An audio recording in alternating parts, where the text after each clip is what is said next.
Olá, turma. Estamos aqui mais uma vez do curso de Automação Industrial, a nossa quarta aula de Eletrônica de Potência. Eu sou o professor Marli Oliveira e, como nas aulas anteriores, nós vamos dar continuidade estudando capítulos da disciplina de Eletrônica de Potência. Tá? Na nossa quarta aula hoje, nós estaremos estudando o capítulo 7 e o capítulo 8, onde nós trataremos no capítulo 7 de conhecer o triodo de corrente alternada, mais comumente conhecido como triac, o seu funcionamento, os modos de disparo do triac e o controle de onda completa com um triodo de corrente alternada. No capítulo 8, nós vamos estudar circuitos utilizando o triac, tá, que é o triodo de corrente alternada, o triac controlando fase numa carga resistiva, o disparo com divisor de tensão e outros dispositivos no qual ele é aplicado. Então, o capítulo 7 hoje, nós traremos aqui o triodo de corrente alternada, que é o triac, comumente conhecido. O objetivo é compreender o funcionamento deste dispositivo, desse elemento da eletrônica, aprender as principais diferenças entre o SCR e um triac, ok? Então vamos lá. O funcionamento do triac, o triac funciona como um interruptor controlado e apresenta as mesmas características de funcionar de um SCR. Ok? Deixa eu abrir aqui meu ponteiro. Laserzinho fica melhor. Então, o triac funciona como um interruptor controlado, como eu disse anteriormente, e apresenta as mesmas características funcionais de um SCR. No entanto, ele possui a vantagem de poder conduzir nos dois sentidos de polarização, e na figura 7.1 mostra a sua simbologia. Então, nós temos aqui movimento de transposição ou de transportar a carga MT2 e MT1, tá? O gatilho de disparo. Notem que o triodo seria dois diodos em sentido oposto, montado em sentido oposto, ok? Essa é a simbologia dele. Então, o símbolo utilizado apresenta um triac em que o gatilho é G, MT1 é o terminal principal e MT2 é o terminal principal 2. O triac funciona com dois SCR, tá? Em antiparalelo de acordo com a figura 7.2, como é mostrado aqui. Então, a analogia de um triac com dois SCR em antiparalelos, ou seja, dois diodos, ok? A figura 7.3 mostra a curva característica real de um triac, tá? Então, nós temos vários estágios de disparo do gatilho, ok? O triac entra em condução de modo análogo ao SCR, ou seja, dispara por gatilho, ou seja, quando for aplicada uma corrente de gatilho. Dispara por sobretensão, ou seja, quando a variação de carga ultrapassa a tensão de break-over sem pulso no gatilho. Disparo por variação de tensão, disparo por aumento de temperatura e disparo por luz ou radiação. Em condução, a queda de tensão entre os terminais MT1 e MT2 geralmente é entre 1 e 2 volts. O triac pode ser disparado tanto por pulso positivo quanto por pulso negativo. Isso não consegue ser explicado pela analogia a dois SCRs em antiparalelo, já que o SCR só é disparado por pulso positivo em relação ao seu catódo. Existem 4 modos diferentes para o disparo de um triac, operando em 4 quadrantes, tornando-se MT1 como referência. Os 4 quadrantes são definidos pela polaridade de MT2 e o gatilho em relação a MT1 a seguir são detalhados estes 4 modos de disparo. Disparo no primeiro quadrante, os terminais MT2 e gatilhos estão positivos em relação a MT1. Disparo no segundo quadrante, o terminal MT2 está positivo e o terminal G, o gatilho, está negativo, ambos em relação a MT1. Disparo no terceiro quadrante, o terminal MT2 está negativo e o terminal gatilho está negativo, ambos em relação a MT1. O disparo no quarto quadrante, o terminal MT2 está negativo e o gatilho, o terminal, está positivo, ambos em relação a MT1, logo a corrente entra em G, ou entra no gatilho. No primeiro e no terceiro quadrantes, obtém-se maior sensibilidade de disparo para o triac, já que em relação a outras possibilidades, no quarto quadrante a sensibilidade é pequena e no segundo quadrante é ainda mais reduzida, devendo ser utilizada somente em triacs concebidos especialmente para este fim. Portanto, o disparo de um triac não é simétrico, ou seja, não dispara nas mesmas condições para os 4 quadrantes, ok? O controle de onda completa no TRIAC, a figura 7.5, mostra o circuito de controle de onda completa utilizando um TRIAC, ok? Observe que esse circuito efetua disparo no primeiro e terceiro quadrante, tá? Considerando que este TRIAC possui modos iguais de corrente de disparo para o gatilho em 50 mA para o primeiro e terceiro quadrantes. Podemos calcular em quais ângulos serão efetuados os disparos. Para isso, vamos considerar que a queda de tensão típica de disparo entre o gatilho terminal 1 e a voltagem do gatilho de disparo é igual a 1,2 volts, tá? Portanto, o TRIAC irá disparar em 13 graus no primeiro quadrante, tá? E em 181, 13 graus no terceiro quadrante.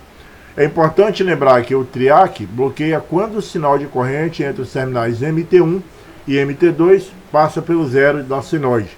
No caso deste circuito, com uma carga, que é a lâmpada incandescente aqui em cima, é puramente resistível, a tensão passa por zero no mesmo instante da corrente, ou seja, a tensão e a corrente estão em fase. Nesse circuito, a lâmpada receberá praticamente todo o ciclo de onda de acordo com a figura 7.6, que nós vamos ver mais na página seguinte. Então nós temos aqui, o gatilho de disparo no TRIAC é igual à voltagem da rede, menos 1,2, vezes a resistência R1, que é para 50, vezes 10 a terceira, a voltagem primária junto ao senoide, tá? Menos 1,2 dividido por 47, que é igual a voltagem da rede, que nós temos é 127, que é aplicada neste exemplo, tá? Vezes a raiz da segunda senoide, menos 1,2, ou seja, o senoide principal é igual a 0,0198 para a alimentação e a resistividade igual a 1,13 graus, ou seja, o primeiro quadrante vai disparar em 1,13 graus, ok? Como você faria para alterar o ângulo de disparo? Como você faria para disparar o TRIAC em uma tensão pré-estabelecida? Essas questões serão abordadas na próxima aula, ok? Então, em resumo, nós temos aqui a forma de onda da tensão da voltagem real sobre a carga da lâmpada incandescente. Note que ela sai em 1,1 graus, quando chega em 180 graus ela vai para 181 graus e não se altera ao chegar no seu final, que é 360 graus, ok? Então, o resumo dessa aula, você aprendeu sobre o funcionamento do TRIAC, inclusive sobre as diferenças e vantagens em relação ao SCR. Também foi apresentado o circuito retificador de onda completa, aquele primeiro circuito que nós vimos lá, tá? O oitavo capítulo, a oitava aula, circuito utilizando TRIAC. O objetivo é aprender a dimensionar circuito para controlar a fase de carga resistiva utilizando o TRIAC, compreender o funcionamento de um jack em um circuito dimmer, compreender a função e o funcionamento de um acoplador óptico. Na verdade, essa pronúncia aqui é dimmer, tá? TRIAC controlando a fase de carga resistiva, uma fase de uma carga resistiva. Por exemplo, observe que no circuito da figura 8.1, o controle de fase de uma carga resistiva utilizando o TRIAC, ok? Então nós temos aqui a alimentação, 127 volts, os resistores, aqui o TRIAC, que é o TIC 226B, outro resistor de 100 ômegas e um capacitor de 0,1 microfarads, tá? Dados que a corrente de disparo do gatilho é igual a 50 mA no primeiro e no terceiro quadrantes, e que a voltagem de disparo do gatilho é de 2,0 volts no primeiro e no terceiro quadrante, calcule os valores do resistor fixo R1 e da resistência variável, o potenciômetro R2, para disparar o TRIAC. Então nós temos aqui o resistor fixo R1 e o potenciômetro, a resistência variável, tá? para disparar o triac em segundo grau, em 15 graus, 30 graus, 60 e 90 graus, em relação à tensão da rede. Disparo em 2 graus. A voltagem da rede, no caso lá, nós utilizamos 127, como está descrito aqui, ok? Menos Rx, que é a resistência fixa do potenciômetro, vezes a corrente de disparo do gatilho, menos a voltagem, a tensão da corrente de gatilho, que é igual a 0 para o potenciômetro igual a voltagem da rede, menos a tensão ou voltagem de disparo do gatilho e a corrente de disparo de gatilho. Ou seja, esse valor é igual a voltagem da rede menos a voltagem de disparo do gatilho dividido pela corrente de disparo, que é igual a voltagem da rede, que nós já sabemos que é 127, como nós vamos ver aqui embaixo, tá? Vezes a raiz quadrada da primeira senoide, ok? Menos a voltagem de disparo do gatilho, ou a tensão de disparo do gatilho, dividido pela corrente de disparo do gatilho. Então, o potenciômetro vai ser igual a 127 vezes a raiz quadrada de 2 vezes a senoide do segundo grau menos 2 dividido por 0,050, que é a corrente de disparo do gatilho, como é proposto aqui, tá? 50 mA, ok? Aí você deve estar se perguntando, professor, mas e essa corrente quadrada de 2 vezes a senoide de 2 graus, menos 2? É com relação à tensão de disparo do gatilho, que é 2 volts, ok? O que leva a alterar aqui é o grau em que ele vai ocorrer o disparo. O grau em que o triac entra em modo, o gatilho dele entra em modo de disparo. 2 graus, 15 graus, 30, 60 e 90 graus. Isso é o que vai causar essa diferença de valores. Então nós temos, para uma resistência variável, para um resistor variável, ou seja, o potenciômetro, igual a 85,4 ômegas, tá? Então a mesma fórmula se aplica, tá, em todas as fases, em todos os graus de disparo, tanto no segundo em 2 graus, quanto em 15 graus, em 30, em 60 e 90 graus. À medida que o grau de disparo é elevado, também se tem alteração na resistência variável, ou seja, no potenciômetro, ok? Este potenciômetro é quem eleva essa resistência, esse valor de disparo do gatilho, ok? Portanto, podem ser escolhidos resistores apresentados na tabela 8.1.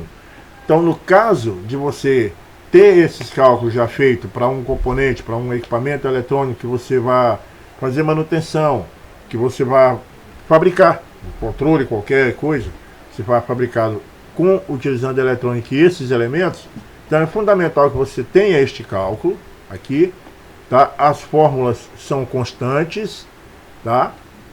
O que se altera é de acordo com o valor e o grau de disparo do gatilho que ele vai atuar, vai alterar o valor da resistência variável, que é o potenciômetro, tá?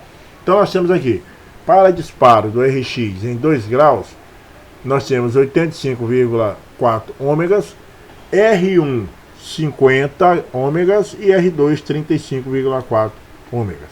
Então a variação, tá? A variação é o valor total da resistência, é a variação entre R1 e R2, ok? Lembrando que para R1 nós temos resistência fixa e para R2 resistência variável, ok? Então a diferença vai ser sempre 50 ômegas entre um e outro. Aí vem a proposta também de desenhar a forma da onda de tensão sobre a carga em disparo de 2 graus, que é a figura 8.2. Então notem que quando o disparo ocorre em 2 graus, aí nós temos π dividido por 2, tá? E a variação da senoide vai no pico máximo. Quando ocorre a comutação natural só pelo valor de π, ou seja, o contrabalanceamento deste triac, o disparo dele cai para 3π dividido por 2, ok? E volta normalmente a se estabilizar em 2 graus, até a curva final do radiano. Então a forma de onda de tensão sobre a carga de disparo de 2 graus é essa. De 15 graus ela já se torna um pouco mais obíqua, tá? Longe de zero, ok? Ocorre o disparo dela em 15 graus, tá? E você veja que essa senoide, ela tem um ângulo, uma ovulação mais alta, ok? A mesma coisa em 3 graus, em 30 graus, tá? E lembrando que quando se utiliza um circuito com triac em corrente alternada, o valor médio da tensão na carga para qualquer ângulo de disparo é sempre igual a zero.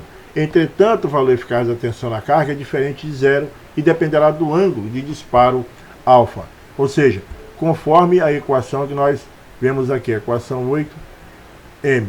Então, o valor real de disparo em metros por segundo é igual ao valor primário da tensão, vezes raiz de meio menos alfa dividido por 360 mais a senoide de 2 alfa dividido por 4π, que é o valor de RMS.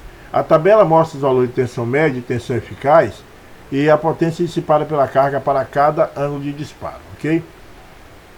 Que houve um errozinho de edição. Então, na tabela 8.2, a gente vai observar que quanto maior o ângulo de disparo de alfa do triac menor, será a tensão eficaz aplicada à carga e vice-versa.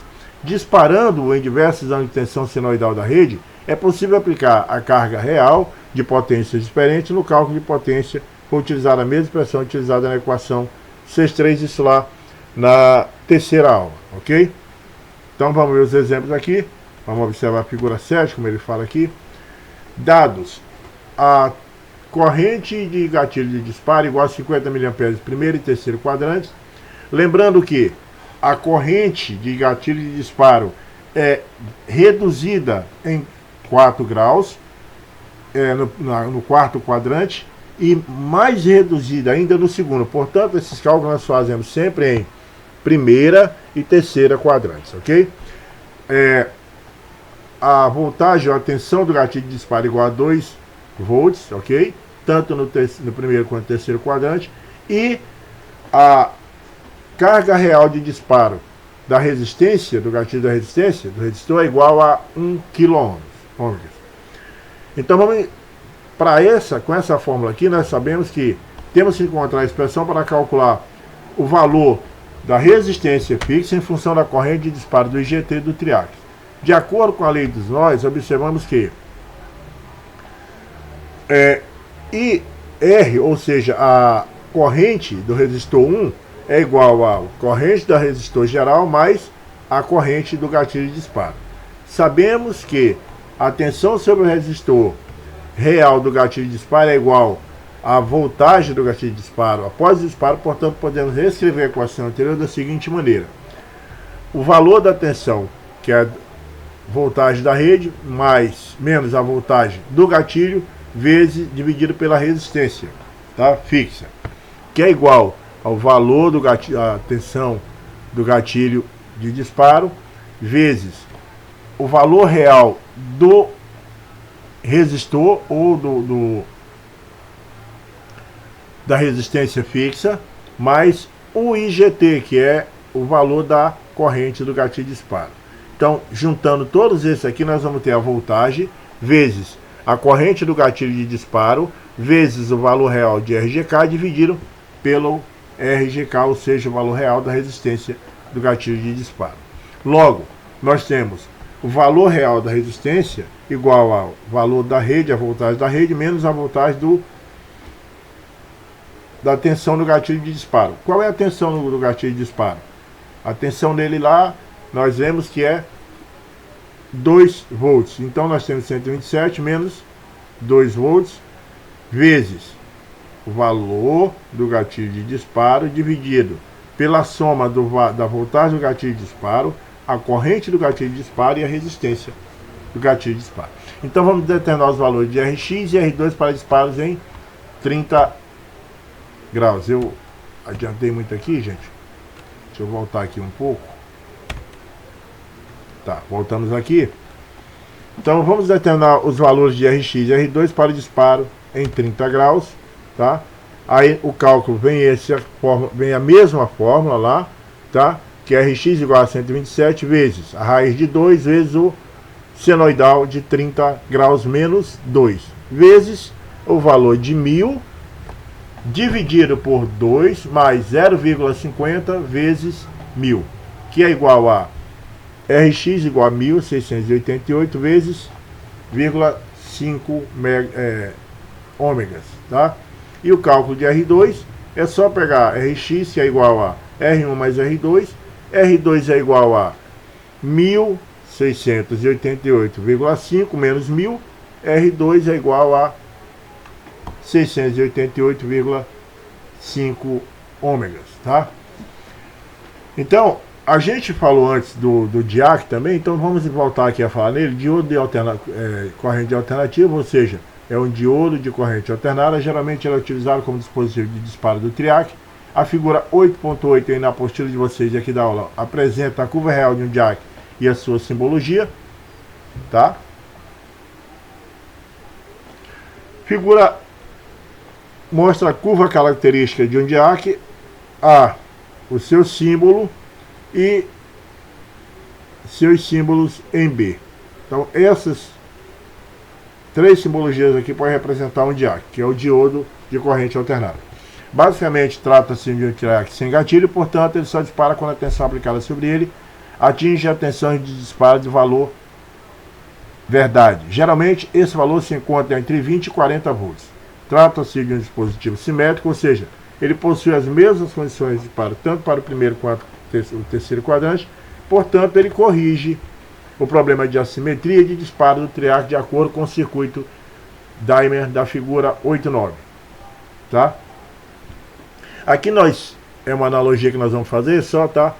O capacitor C1 atrasa a tensão aplicada sobre o DIAC, então é como dizer que se trata de disparo por rede defasadora, portanto torna-se possível disparar o DIAC com ângulos maiores que 90 e 270 graus, pois a tensão sobre o capacitor atrasa em relação à tensão da rede. É quem vai disparar o DIAC, consequentemente o DIAC da figura 8.10. Então a tensão da rede no seu pico máximo, tá? Para sua queda até 180 graus.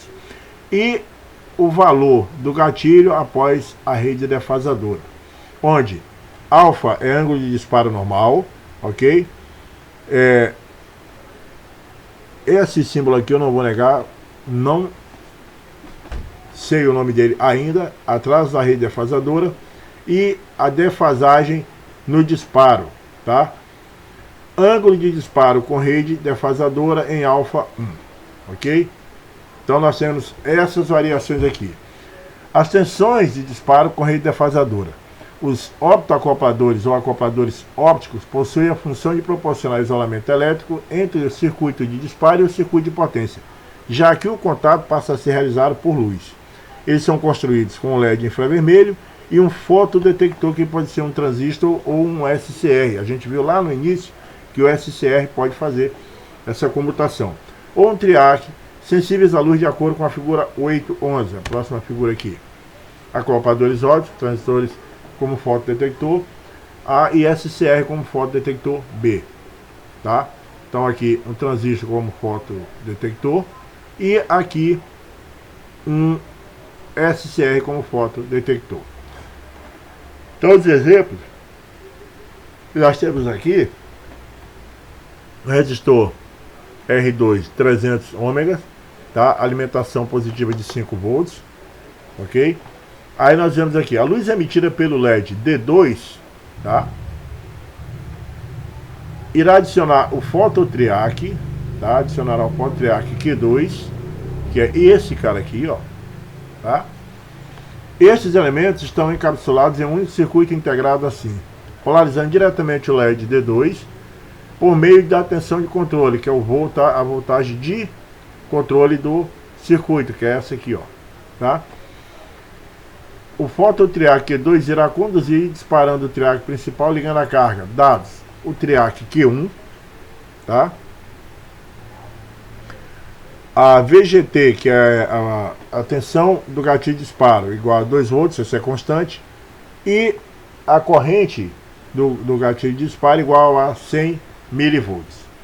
Optoacoplador é o MOC, o MOC 3011, com o LED D2 aqui, e a corrente de amperagem é igual a 10, variando até 50 miliamperes, ou seja, de 10 a 50 miliamperes, e a voltagem de força da corrente é igual a 1,3 volts a 10 miliamperes, também uma variável e não constante, ok? Em resumo, nessa aula você aprendeu como controlar a fase em uma carga resistiva utilizando o triac, você também conheceu o dispositivo DIAC e compreendeu a função e o funcionamento de um optoacoplador.